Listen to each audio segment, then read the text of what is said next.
On this episode of the Star Trek Universe podcast, we have officially viewed What We Left Behind, looking back on Star Trek Deep Space Nine. All that right after this.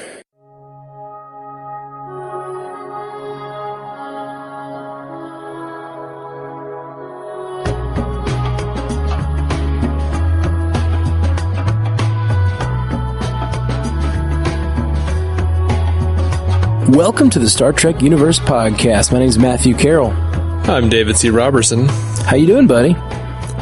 I am super busy. I have two jobs right now, and but you know what? I did carve out an extra night to go see this documentary that I've been excited about they've been talking about it for years and years now. Yeah, they talk about it in the documentary. How many years? Well, actually, I guess it was in the post. Did you stay for the post little interviews thing? No, man, I'm not gonna watch this extra of content that's being played on a big screen in front of me. Of course I stayed. Well, yeah, because a lot of people left, and Joel thought it was a joke, which I thought was really funny. I was with my buddy Joel, and I ran to the bathroom, and when I got to the bathroom, he was waiting on me, and I was like, "Oh, are you not going to stay and watch the roundtable discussion?" And he was like, "Oh, no, I thought that was a joke." I was like, well, what kind of joke is that? Why would that be a joke? I don't know. I thought it was really funny. I will say that's only a segment of that roundtable discussion, apparently. And like the whole thing is on the Blu-ray, which comes out August 6th. But, yeah. In our theater, like, pretty much everyone watched about 5 minutes of it and got up and walked out because they were just, like, going into extreme detail on, like, the remastering process for those 20 minutes of DS9 footage. Most of what they talked about was just the remastering of the DS9 footage, which looked amazing. It looked amazing. I could hear my wife getting restless. Like, I could tell she was kind of bored with it. I was delighted and completely enthralled. I'm like, yes, let's talk. I was seriously like, could not get enough. I was like, yes, I want to hear more about scanning individual frames off of hours and hours of footage. Yes, I knew that you'd enjoy that. I enjoyed it too. I particularly, my ears really perked up when he said that it was all shot to be widescreen safe. Oh, yeah. I didn't know that. Yeah. I thought specifically that DS9 was not shot to be widescreen safe, which is one of the reasons they'd never up-resed it. Also, its lack of popularity. No, well, yes, but one of the reason why they haven't done it yet is one, the TNG Blu-rays didn't sell as well as they thought they would. And DS9 is not as popular, but they're also not doing Voyager because it takes so much money. They have to completely redo the special effects because the film was bounced down to video and then all the effects were rendered in video. Right. So there's no way to upscale or like scan in those effects. Like they have to like completely redo them from scratch. Right. So, sure. And it's just not worth their money and effort because no one buys Deep Space Nine. Yeah, well, it looked great. It looked great up-res. It was really cool to see. Mm-hmm. In widescreen. It was just neat, man. I really like it. Yeah, Buffy was shot for widescreen safety as well, but Whedon puts those out in the 4:3 ratio because he feels like that's how they were intended. Huh. Interesting. Yep. But like when you watch them on Hulu or TNT or whatever, like they're in widescreen. Huh. Like for realsies. Neat. Yep. Anyway, I know too much about that shit. Not to be the same kind of boring that all of that was for all those people. Let's talk about the meat of the movie there. So this was a documentary about the making of DS9. And it was really interesting look, and it delved pretty deeply into the writing and the how they just felt the impact of that show and its place in the Star Trek canon as well as its place in TV history. And one of the coolest elements is they took 5 of the writers and they broke the first episode of season 8 of DS9. It was a fantastic episode. They animated it sort of, and like storyboard animated it, and I was enthralled. Yeah, I was engrossed. I was like, Cisco, I want to see the next episode. Yeah, we got an episode, and this episode occurs in real time 20 years later from the final episode of DS9. So it's basically, a what if story. Mm-hmm. What if these writers finally got the chance to finish the story or continue the story? And man, you could tell they were feeling it too. They kept talking about how, we could easily break 26 more of these. Like we have tons of story to tell. We didn't realize how much story we had to tell until we sat here and started thinking about all our old characters. Yeah. I love the part where they were just like, and then Kira, if she asked Odo, he would come back. So he comes back to investigate this. And they were like, no, don't make it Odo. Why not? Leave him wanting something. Yeah, we'll save him for another episode, and they just erased his character from the animation. That was really funny. Yeah, and one of the things I really liked about this documentary is, I know up front you said it was a making of documentary, but it really wasn't. It really wasn't a making of, and I loved that because we've seen, if you go back and look at the DVDs, they cover the making of. What I really liked is their exploration of what they left behind, what they put into the Star Trek canon, and what they put out into the world. Yeah, I guess behind the scenes might be a little, not even really that. You're right. It's more of it definitely has some behind the scenes and making of moments that I found interesting, like the fact that Jadzia, I did not know. You may have known this because you get more into the behind the scenes stuff than I do, but I didn't know that Jadzia had left because of basically contract negotiations. I did. I thought that was a writing decision to kill her off. Spoiler alert. But no, it was not. It was basically she wanted more money. They didn't want to give her more money. They gave her a deal that she didn't feel respected. She left. Yeah, I knew it was a combination of several different things contractually. Like, she didn't feel respected. I'm not even sure how much about money it was on. I knew she was tempted by the Becker money, the network money, right, as she said. Well, they say that. And I think it was more about money than, money being one part of it, sure. And she didn't feel respected, but I think that there was, whenever you're having these talks, especially in a documentary, no one's going to sit there and say, oh yeah, we didn't want to pay her more. And she's not going to say, I didn't want to come back because of the money. That would make that would make whoever said that sound like a monster. So, they just all kind of dance around that topic. And they mention it a little bit. They say she got a deal that it was a take it or leave it offer, which means they weren't going to go up. They weren't going to give her more money.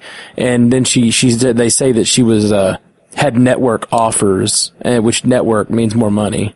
So that to me meant it was basically about money, and neither side wanted to say that, but it was basically about money. Yeah, but I wish they had gone a little deeper into that. Me too. But there's so many things I wish they went deeper into. I would watch a documentary. I mean, I would watch a 20-part documentary about each of the topics they brought up, diving into 2 hours of each of those topics. I really loved seeing this. The only thing I didn't like about it was how surface it was, and they kind of had to move through so much. I agree. Which, when you get to the end credits, you have Nana Visitor coming out and talking to Steven Behr and saying well, what about this? And he's like, check the special features. So I am definitely getting this Blu-ray. I want to see the special features on the Trials and Tribulations, because the special features they did for Trial and Tribulations on the DVD sets was fantastic. Right. I actually missed the beginning of that Nana Visitor thing because I ran to the bathroom as soon as I wanted to run as soon as they started the credits, but then I realized they were doing that in memoriam type thing, and I felt bad. Yeah. So I was like, okay, I'm gonna wait to pee. And then as soon as that in memoriam thing was over, I was like, I'm running, and I ran out there. But I came back in the middle of the Nana Visitor talking about what they missed, things they didn't talk about. And there's so many things they didn't talk about, but man, my biggest takeaway from this whole thing is I really want to watch DS9 again. Oh yeah. I keep trying to show it to my girlfriend. I don't think she'll make it past the first season, man. Yeah, it's a hard first season to get through. Although every time I go back to watch it, and I've rewatched that first episode a few times in trying to make it through the show with her, and she always falls asleep, and I almost always finish the first episode anyway because I'm enjoying it. But man, that first episode's great. Yeah, it is. It's really great. Except for Cisco on the sand. I can't even remember Cisco on the sand right now. Like, they just have this awful bit where he's like suddenly on the beach with Jennifer, and he's like the sand is burning his feet, and then he's so excited to see her, he's like, ha ha! Yeah. No, see, that's some of my favorite stuff. That ha ha, like indelibly in my memory. I really thought it was interesting, some of the racial stuff they talked about. They talk about how they wouldn't. One of the reasons the main reason he didn't have facial hair was because they didn't want him to look like an angry black man, basically. Yeah, I think I was like, for lack of a better term, we didn't want him to look very street. Like, oh my God, really? Yeah, I thought that was crazy. Like, I could understand, because at first they were talking about, like, I think it was Berman maybe, but it may have been this other guy too, but where they were like, look, he had just come off of a successful stint from Spencer for Hire playing, Hawk. We don't want him to look like Hawk in this show. Like, that would make total sense. They could have avoided the entire topic of even his race and just say we wanted him to look like a different character. But no, they had to go with like, back then, black men with facial hair. No. Yeah, it's crazy.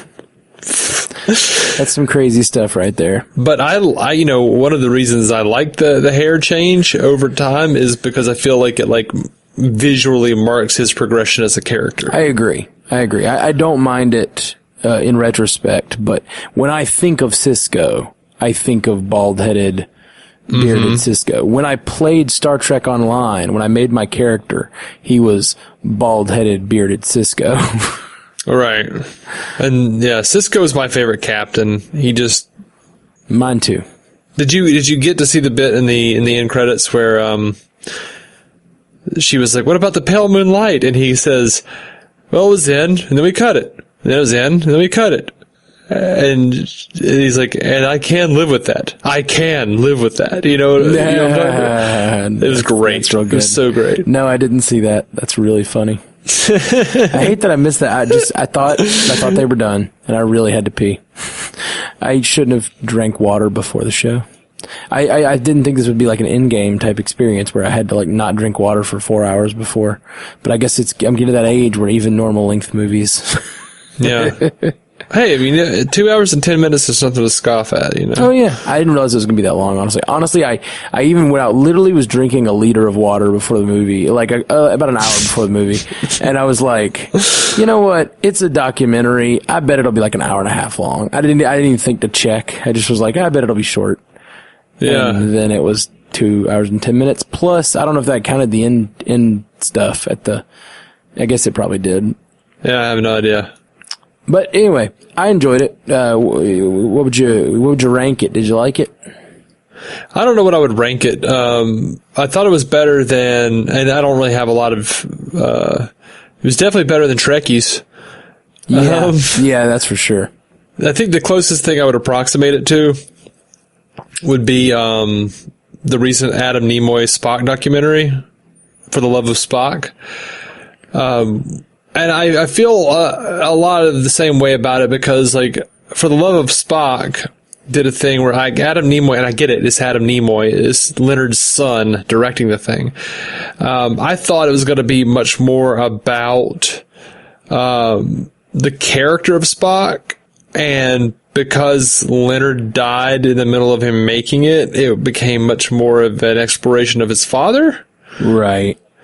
And I feel like what we left behind, while I really enjoyed it, there was just a lot of other stuff I wanted to see explored too. I wanted to see a lot of the preliminary stuff. I want to see some of the old sketches of which, I can see those because I've got magazines and stuff. Right. But I wanted to see like some of the old sketches of the previous DS9s, and they had a couple of those, and they had some really pertinent information about like where I think Berman said to him like, look, this is great, but design it with like the most simplest shapes and, you know, at the center of this thing, like make it to where an 8-year-old can draw it and you know what it is.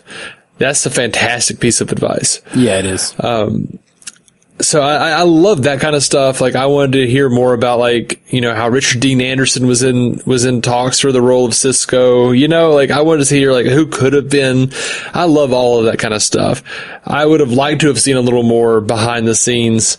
I will say this documentary makes me feel better about Rick Berman. Because like Rick Berman, you know, a lot of the fans say like, oh, well, DS9 was, got really good once Rick Berman started doing Voyager and got too busy to pay attention to what they were doing. Yeah, I've heard that theory. And, you know, I'm not sure it's absolutely true at this point. Like, Rick Berman seems okay. You know what I mean? Interesting. Like, and it's weird. I have a love-hate relationship with Berman too, I think, as most fans do. Like, I watched like a 3-hour interview with him a few years ago, and he couldn't remember the names of the characters on TNG. Wow. Like, forgive me. Was he interviewed in this documentary? He was. Which one was he? I'm sorry. I didn't catch everybody's names. He was the one who was saying Gene Roddenberry was my own symbiote. And like he's the guy that took over the franchise from Roddenberry. Like he was there with Roddenberry during TNG. When Roddenberry died, he took over. Yeah, I know. So, I knew that. I'm talking about in this movie. Sorry, I just like don't. Oh, okay. I'm fuzzy. I know who Rick Berman is as a person. I didn't know. Didn't recognize him. I don't know what he looks like, and I didn't see his name on the bottom of the screen, I guess. So I just don't remember what all he was saying. So that's why I'm a little lost when you're talking about him coming off looking better in this. I didn't catch that. Well, you know, he was the one that was talking a little bit about like how Roddenberry, like maybe he was wrong because he felt like Roddenberry was his own little symbiote, like telling him what to do from beyond the grave, and how he was like, no, we shouldn't do war because Gene was vehemently against it. And then he was like, but you know, I look at it now and I go, we got really good episodes out of that. Yeah. Well, and that's the thing. Like, I don't think either thing is wrong. It sounds like Rick Berman has some self-awareness that he was wrong in some places, which is nice to hear. Yeah, it really is. But it sounds like he was the guy pushing for those things not to happen. Like I said, he was also the guy that said, hey, make this thing look like it has to be something that an 8-year-old can draw, and you know what it is. And that's fantastic. That is fantastic. And I think the thing about that is that's great marketing advice. And I mean, like, I say that, it is also a good piece of advice to make something iconic. It's a good rule of design too, just on his face, Possible. You know. If your goal is to make something iconic, that's, I guess, what I mean. Like, you know, there's a lot of things you can do for design. Some of them very complicated. Some of them, there's all kinds of ways to design something. But like, if your goal is to make a ship that is to be remembered and to be like able to, I mean, I said it twice already, but to be iconic, to be like the thing that we all remember from our childhoods, you know, like that's exactly what he's going for. And that's a marketing look, I think, in a lot of ways at what you're trying to do. Which I don't think is a bad thing. You want a certain affection for the ship or the station that you're designing, and I think there's a certain simplicity makes it sort of that way. You can have an affection for it. Some of those early designs they showed where it looked just like a lot of little pods kind of spread out, looked like a little mall in space kind of. Some of those I was just like, yeah, those aren't memorable. Those would have just felt like a floating piece of junk or whatever, you know. It didn't look beautiful, and that with the spires and everything are really inspired. That's okay. I just did a whole episode of DC on Screen with Jason where I almost made the entire episode bear puns. I like it. I'll have to listen to that one. Sounds unbearable. Yeah, we got that one. I'm sure. That's the low hanging fruit right there. I think my favorite was when I said, "Well, Jason, it sounds like you and I are polar opposites." I missed Avery Brooks. You mean not having more of him in the documentary? I feel like, because I'm almost 100% certain that the footage they got is like documentary footage from the DVD releases. That may be the thing that I took away from his interview pieces. I thought those were new interview pieces, but I may be wrong, because I don't watch everything you do. But the thing that I took away was that seemed like the only bits that they could use. Hey, have you seen William Shatner's The Captains? I think I have, or at least I've seen clips or something. And I know that Avery Brooks seems a little out there. Yeah, okay. Well, that's a really nice way of saying it. Yeah, I was trying to be nice. He's my favorite captain. I mean, what I remember is like him tinking on some piano keys while crouched over and like craning his neck, looking up at Shatner and going, "Ha ha!" Yep. Yeah. That's nice. Yeah. And they kept saying he's like a jazz musician. I can't remember what he said to somebody. He said something you dig or something. I don't know. I really liked his advice. Like somebody was stuttering over line. I think it was the guy who plays DeMar was stuttering over line. He just like walked up to the guy and said, "Glide, dig."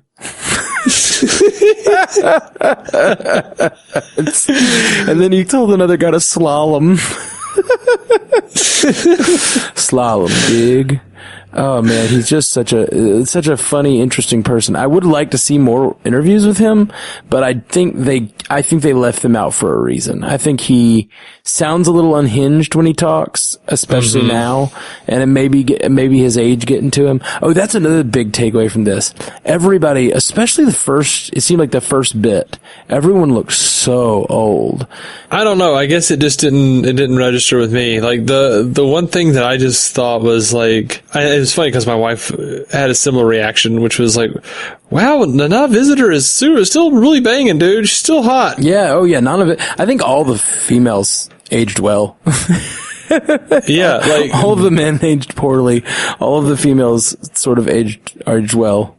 When we saw Terry Farrell for the first time on screen, which I've seen her a lot recently because she actually married Adam Nimoy in real life. Weird. Yeah, but as soon as we see Terry pop, my wife leans over and goes, "She's still so pretty." Yeah. Yeah, they're all gorgeous. And that's part and parcel to the whole thing about Hollywood and women. They're valued much more for their looks, and so that's the other thing. Like, I was thinking about her as Jadzia trying to decide whether to take that job or not, whether to leave the show or not. And there's probably part of her is just like, she at that point was probably in her late 20s. And she's probably thinking like, yep, I got to get a good job while I'm still young enough to get good jobs. Cause in that industry, it's really hard to get good work after you're, in your mid 30s or whatever. Also, you mean they're not appreciating me on Star Trek and enough to pay me. And also I can escape the dreaded Star Trek trap of not having work after. Yes, please. Yeah. I thought it was funny. The whole like, the actor who played Gul Dukat talking about how much he wanted there to be a love scenes with him and Kira. Dude, what a relationship there. That's super funny. He seems like a very incorrigible type of guy. Like, yeah, he was a hoot, man. He was like an old style comedy guy. He sounds like he's like, "I know Dukat wanted her because I wanted her. Waka waka." Yeah. That did not come off as comedy to me. That it just sounded like Predator. Yeah, it came off as predatory creepiness. Like, I really wanted them writers to write a scene where I got to kiss her. Like, it seemed real lecherous and gross. I don't think there's a big difference between those old comedy guys and that anyway. Sure. I agree, but there is a difference in intent when you're trying to make a joke versus just saying your truth, which I think he was just saying his truth. I'm not sure. I'm not sure either, but to me, that's how I took it. He just sounded like he was like, yeah. And then later in the I guess it was that same area of the documentary. It shows Nana Visitor, Nana Visitor. Yeah. I guess I've been pronouncing it wrong all these years. It shows Nana. It's really hard to say her name like that. It shows her talking about Gul Dukat, but she says anyone but, and then instead of saying Gul Dukat, she says the actor's name. Yep. She's like, no, Kira couldn't do it. It would be betrayal for the character. Anyone but, and then she names Mark the actor. Alamo. Or Alamo, whatever his name is. Yeah, that was really funny. And then they I wonder if she'll be upset at the fact that they put her saying that, because then they have her she says, here, I'll re-say that, so I'll say it right. And then she says Gul Dukat. Uh-huh. That was real good. Yeah, that was great. I enjoyed all their reactions to Worf coming on. Yeah, that was interesting. Some of them were like, you bastard, like, or whatever. Yeah, none of them, they were all very clear they didn't have a problem with Michael Dorn, but yeah, the producers forcing Worf onto the show. This is all back behind the scenes stuff that I didn't know when I was a kid watching this show at all. It didn't dawn on me that they were bringing Worf on because he was a popular TNG character, and so they wanted to, spike the ratings. Makes total sense now, but that's not how I thought when I was, whatever. 16, 15. I guess it was like 15 when that happened. But yeah, I remember, my aunt's friend Alicia was a big Buffy and Xena fan. Mm-hmm. And, I was never that big into Xena, but, Xena was killing DS9 in the ratings. So she would let me know that DS9 was not doing very well in the ratings.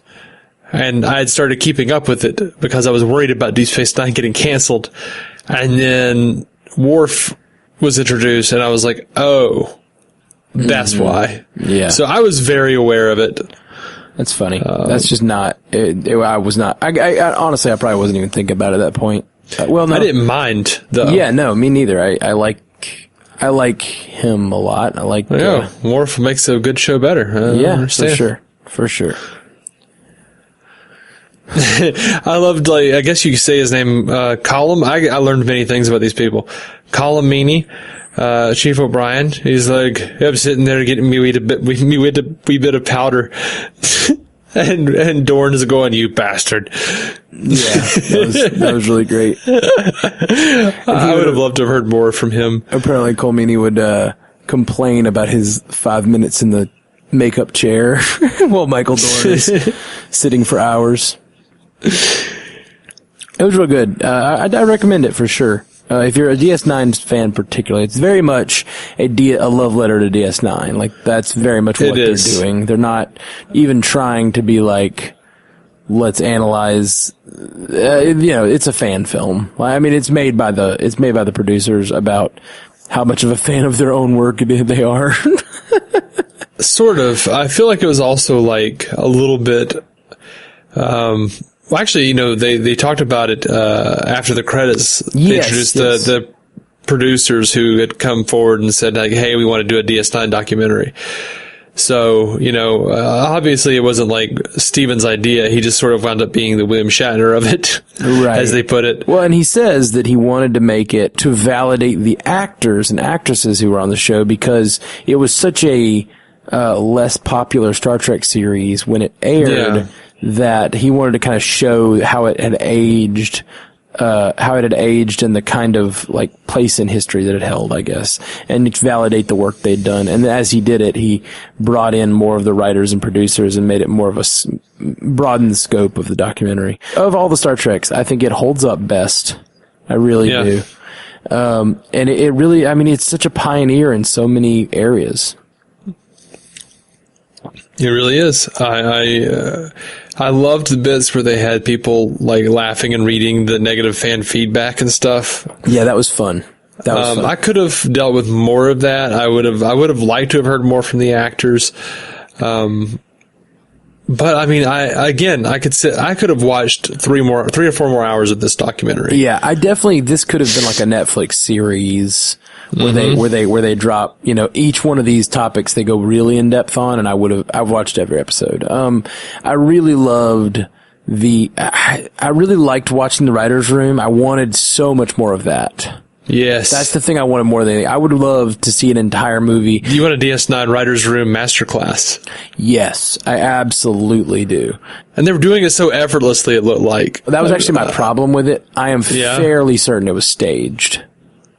I don't think they actually sat there for 8 hours. Well, for one thing, just the way they were coming up with stuff, it sounded like they already had a lot of the bones of it there, and then they just were fleshing out the details. Cause they come in and they're just immediately like, all right, so we have Rom on the ship and he's doing the thing, and they're just immediately, they basically just tell you the story. And maybe that's just how they came up with it in the writer's room that day, and like, that's them summing it up. That's the charitable way of looking at it. But it's very possible they shot all that in like an hour, and they just like, kind of had an idea of what they wanted to say, and then they just had little conversations around it. I don't know. It seemed a little staged to me, but maybe not. Maybe they did a full 8 hour writer's room, and those were just the summation moments. Cause it definitely didn't seem like any of those almost none of those moments felt like they were coming up with something. Like, that's what I wanted. I wanted to see them discuss, like, so let's talk about how, and this is just me loving writing and loving hearing the writer's process, because I wanted to hear them talk about, like, okay, it's DS9, 20 years later, what do we have to accomplish? Like, what's our goal? What do characters need to do? What needs to happen to push the story along? Like, I wanted to hear all that discussion, and they didn't do that at all. They just kind of like through it. The story came out sort of fully formed. Yeah. I took it, I did. I took it as they were, I don't think they were being disingenuous. I think they were sitting there for that long, but I think they were just like taking out all of the arguing points, or most of the argument points that weren't entertaining, and most of the kicking around stuff, and just like saying like, okay, so, cause you know how someone will be like, you and I have done it when we've written stuff together. We're like, okay, so we got so and so and so and so, and they're doing this. Yeah. No, I think you're right. So, that is very possibly what happened. It just seemed to me like it might have just been like somebody kind of wrote up a little script, and then they all kind of kicked around each element of it enough to make it sound like they're all coming up with stuff, but I don't know. You know, who knows? I don't want to just be a YouTube commenter saying fake, but it did seem a little whatever to me. But like, the truth is, I just wanted more of that kicking around and argument is exactly what I wanted to hear, because I just really interested in the writer's room process. Right. I wanted more of all of it, honestly. The entire documentary. I wanted more. I want to do a writer's room so bad. Like, I want to be in or run a writer's room, like, so bad. I'd love the idea of bouncing ideas around and yelling things out and feeding off each other. Me and you do it occasionally, where we'll like talk through a story, and I love this. I love like talking through a story and coming up with like a really solid way of putting it together. Take this however you want to take it, but any writer's room you're in, you're running. Yeah, I agree.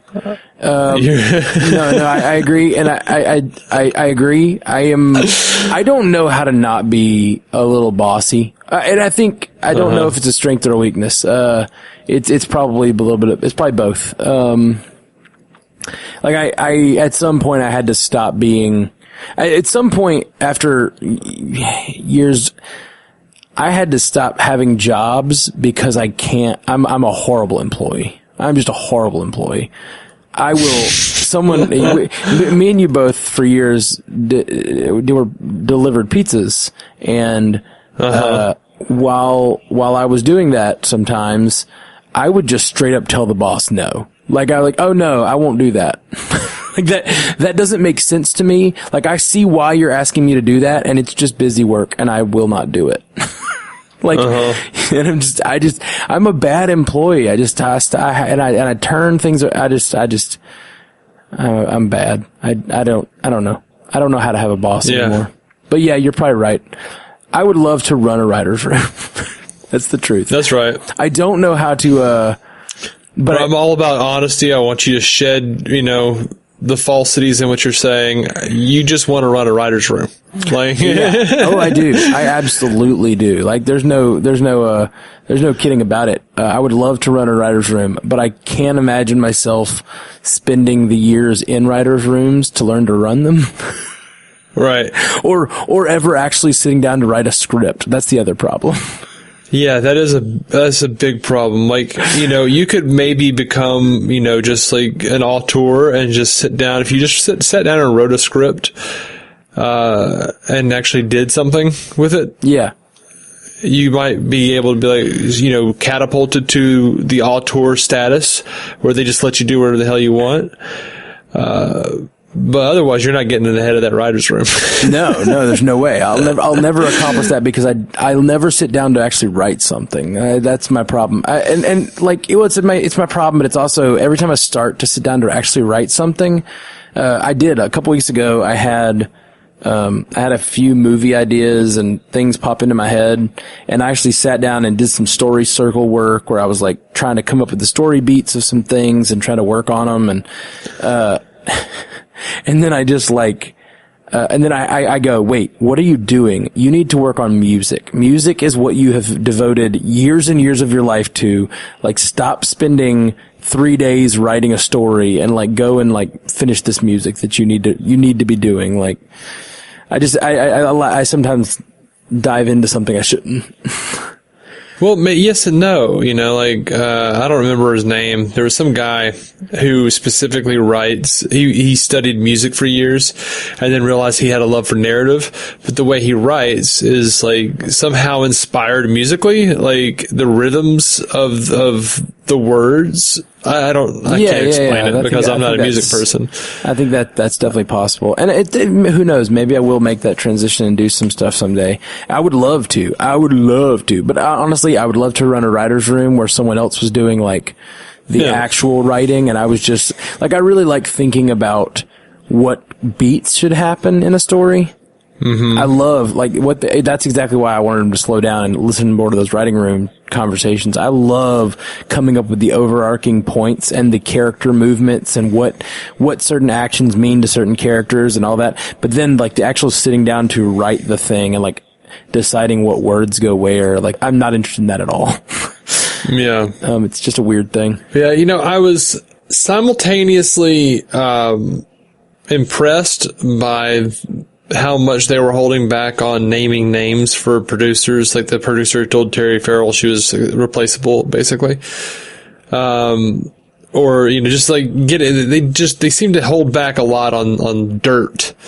Yeah, well, that's because it's being made by people who are involved, nobody's trying to burn bridges, They're all trying to be polite in the industry, and nobody's trying to be like, oh, he's that guy who called out that guy, And who knows who that guy was? He might be powerful now, or maybe he's no one now, and it's kind of mean to shit on him, I totally wanted to know, though. Oh, yeah, me too. I wanted him to talk about, the Dax prosthetic and how some producer was like, why are you putting all that shit on her face? She's covering up her beauty. You put spots on her like Famke. Yeah. But she wasn't a trill. I don't give a shit. No one will care. No one will remember. We remember. We know. We remember. We are the remnant. Yeah. I don't want to say, I don't want to keep pointing out stuff that the documentary didn't have that I wanted, because I could have, like I said, I could have sat here for 5 hours and watched this thing. Yeah. It's weird. This documentary is very much for us, this DS9 fans, but it is also so surface in some ways that it's not for us, because we're we know, most of the stuff in this documentary is stuff I knew. There's a few behind the scenes things I didn't, but the vast majority, like you said, it's not really behind the scenes. It doesn't focus on that. It is very focused on what actually happened in the story in some ways and what happened on screen, which that stuff I already know. And it's not like I don't know that they had a wonderful father-son, African-American father-son relationship, or I guess not African-American at that point, black. Yeah. Wow. I was like, okay, you're just out with it, huh? I was gonna say African-American, then I was like, I guess he's from New Orleans. American? I guess. Yeah. But I don't know where Jake's from. Yeah. Jake's probably not American. Is there an America? That's why I'm like, There's a New Orleans. I'll just use Cisco. Cisco said they're brown over and over in the movie. So. He did. But yes, just people of color. Now, see, I will tell you that right now, that was one of the most interesting things, and I could have dealt with more of that. The stories about Avery Brooks. I did not need Avery Brooks to be in it, as long as I was getting stories about Avery Brooks. Like whatever she was, line producer, I can't remember what she was, I apologize, who was telling that story about, like, or maybe she was an AD, who was telling him, like, you won't talk to me, this is, I need to know what you're thinking, I need to know, like, who you are. He's like, you don't get my sense of humor. Well, I don't think you have one. Yeah. And then, like, what he needs is just, like, an incredibly intricate series of shots. Like, he's a director himself. Like, oh shit, this man needs to be behind the camera as well. No, all of that was neat. It was that really clear? interesting. Yes, very clear. It was really interesting. I totally with you. I would love to hear more about Avery Brooks too. There really is nothing in this documentary that I don't want to know more about. There's almost nothing in there that I don't need to know more about. I really would just want more of it, and that's that. I can't say that that's a bad thing. Like they probably balanced everything pretty well. If I'm sitting here going, yeah, there's not really a section I would take out to put in more of another thing. It was all interesting to me. And again, the little thing after, the little round table thing after, they was saying that they could have cut that probably. Well, I don't think that was actually part of it. It's not. I'm just teasing. It was a snippet of the roundtable discussion and the special features. But in that segment, he was talking about, like, it took them 3 years to get to to figure out what the documentary was. I would argue they still didn't, because it's kind of about the actors, kind of about the writers, kind of about the producers, and you can tell that those things are sort of like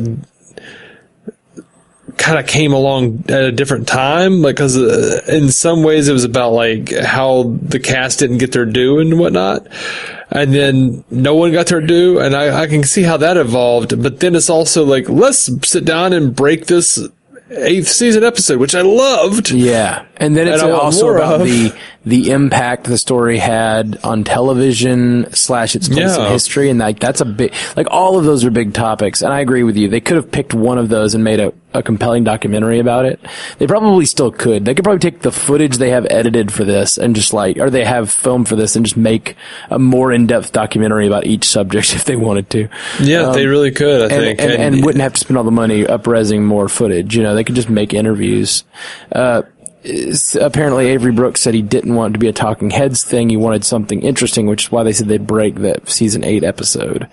And that, to me that seemed like, here's how that sounded to me. And I'm probably very wrong, but here's how that sounded to me. Avery Brooks was like, but why would you make that? I don't get it. I don't know. I don't really want to be involved if it's all it's going to be is a talking heads thing. What are you really going to do with this documentary? What's the point? He's like, how about we break season 8 and show how much interest there is for that, and maybe you'll get a season 8. They're bringing back Picard. Like, it's very possible that, like, that was all late game stuff added to the documentary.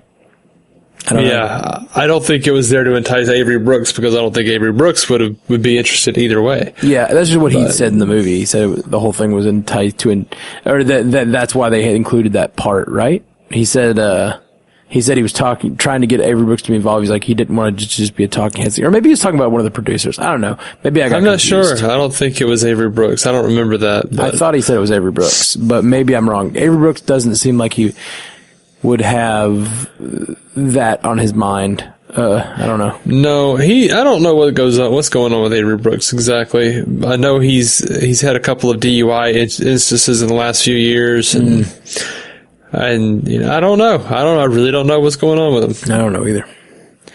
Anyway, any other big points in this thing you wanted to talk about? Let me think for a second. How much did you cry in this movie, would you say? Did you cry at all? I did not cry. I got super misty. Like I got really misty with Aaron Eisenberg when he was crying, the Snog, and talking about how much it's meant to him and meant to his life. And I will admit I shed like a few tears. That was very sweet.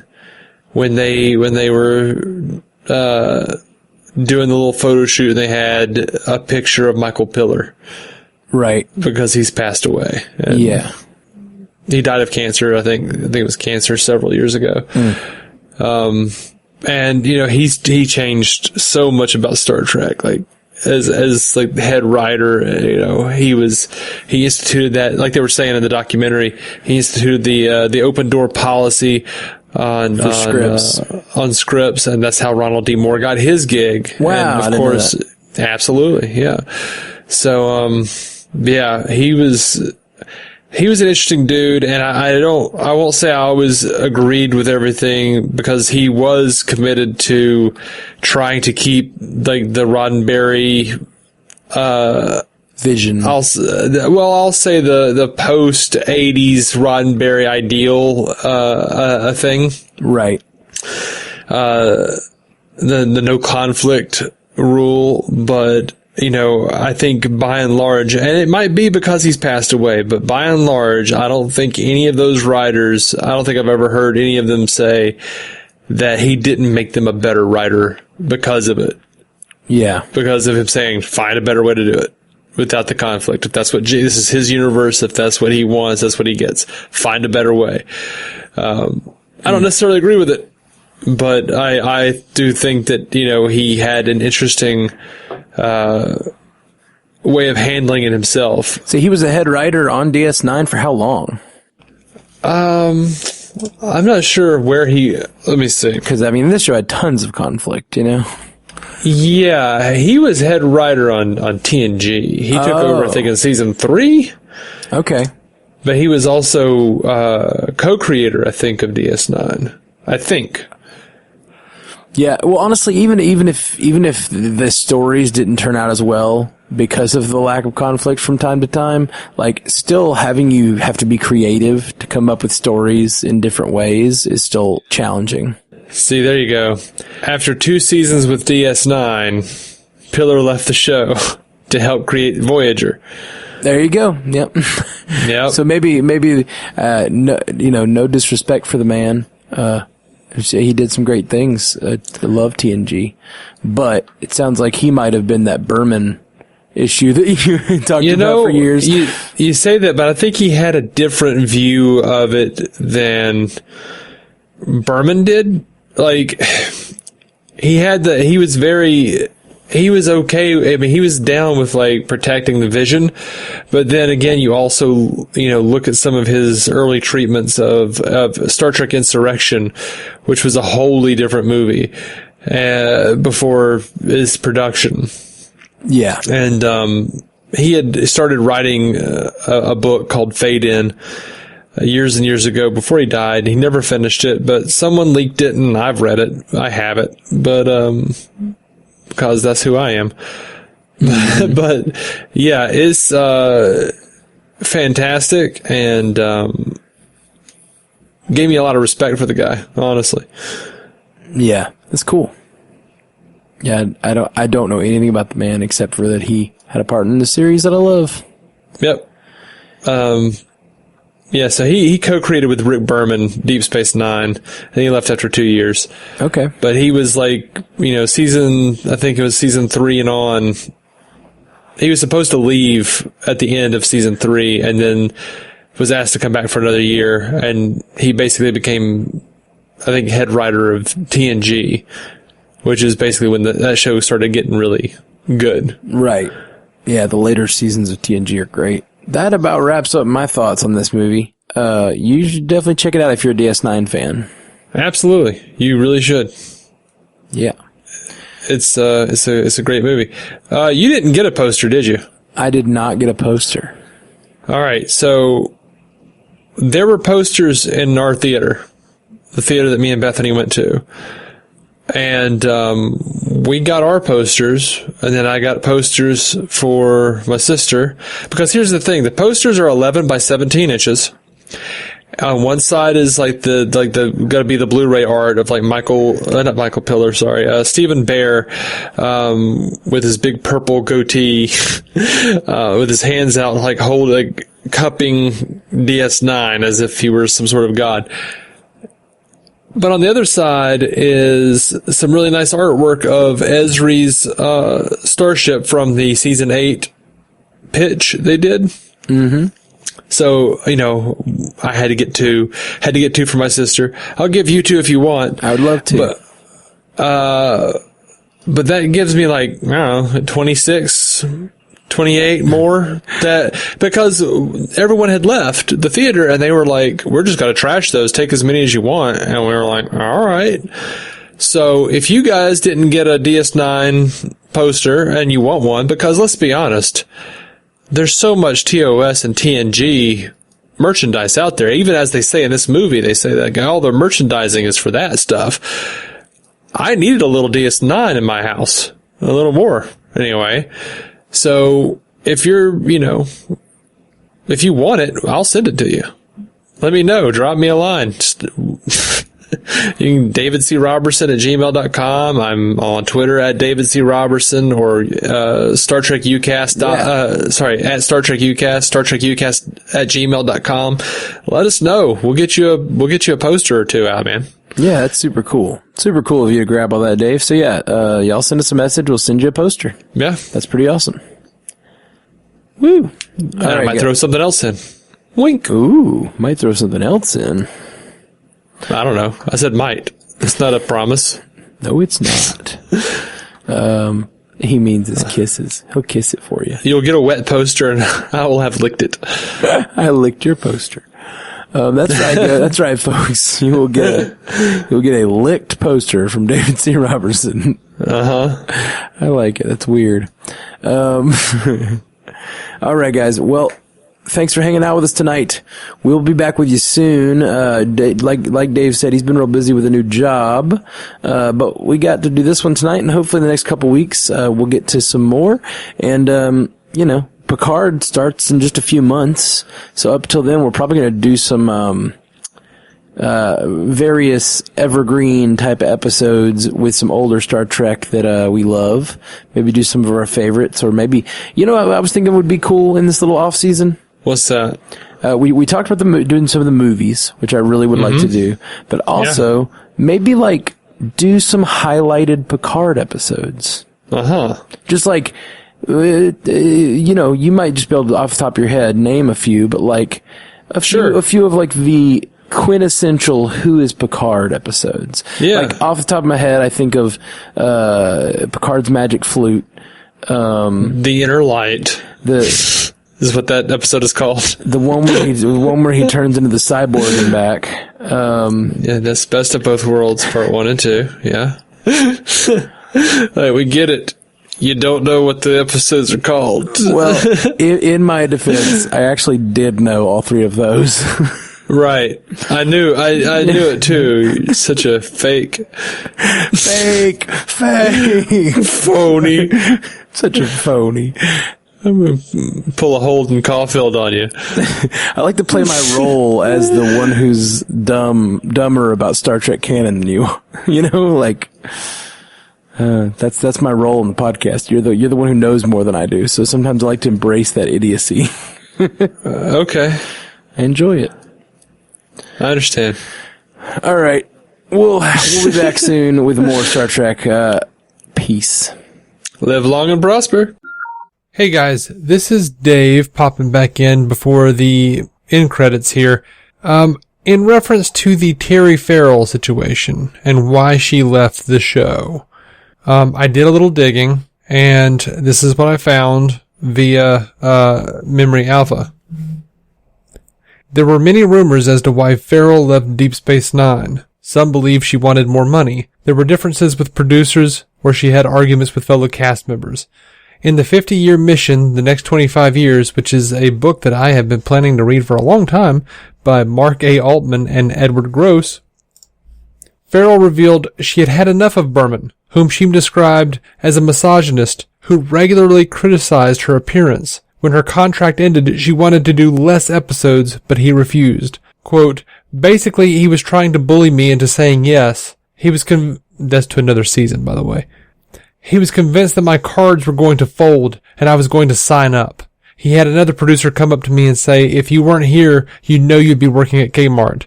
I was like, what the hell are you talking about? I had a career before this. Why the hell would I be working at Kmart? Who are you?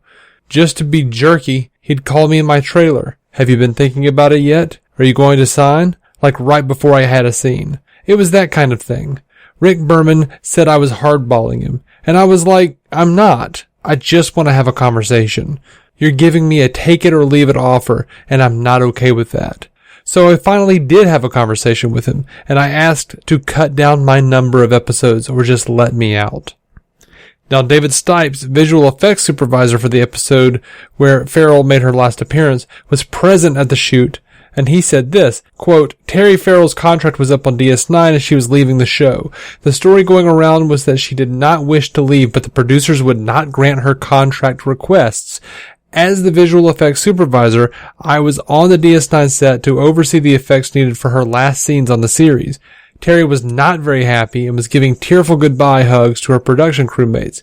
I had seen actors who were really obnoxious and uncooperative when they didn't get what they wanted, so I was watching Terry with interest as the day unfolded. For every shot, when called, she dried her tears, went on set, became her character Dax, and delivered the best performances she could. She did not give an attitude, whine, or make excuses. She did her job.